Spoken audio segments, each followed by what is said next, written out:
Jet Serama, alam mo na maangas at astig talaga.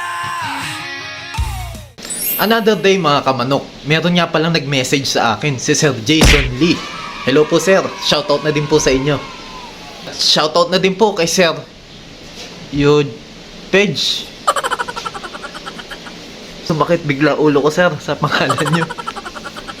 Ulit-ulit. Shoutout po kay Sir Page Gonzales Up Pauyo, yun. From Lucena City, Quezon.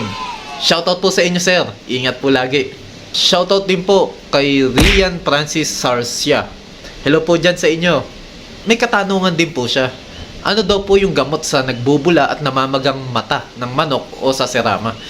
Baguhan lang daw po siya sa pagsisirama. Okay po. Unahin ko na pong sagutin ang katanungan nyo. Base po sa aking experience at ito lang po ang ginagawa ko, wala nang iba. Isolate nyo po yung mismong manok na may senyalis na ganyan. Pwede na po nating masabing tumama sa alaga nyo ay coryza. Simple lang po ang ginagawa ko sa mga ganyang kong mga alaga.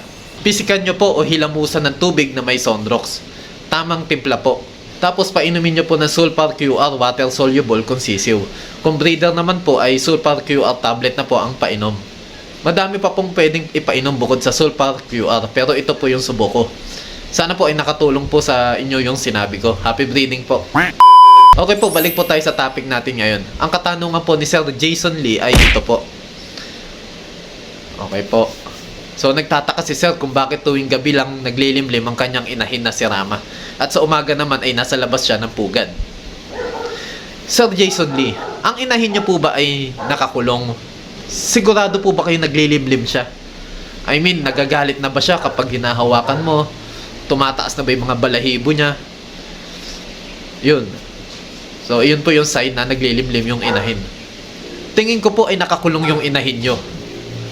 Na-experience ko na po yung ganyan. Akala po natin na naglilimlim talaga siya. Pero ang nangyayari po ay ginagawa niya lang pong hapuan yung pugad niya. Tiyak sir, may mga ipot na yung pugad niya. Tama po ba? Kasi po ang tunay na naglilimlim po na inahin ay hindi o madalang yan makaipot sa pugad. Ang maganda dyan sir, kung nakakulong yung inahin mo at nakataas yung pugad na ginawa mo, ibaba mo yung pugad at gawan mo siya ng hapuan na sarili.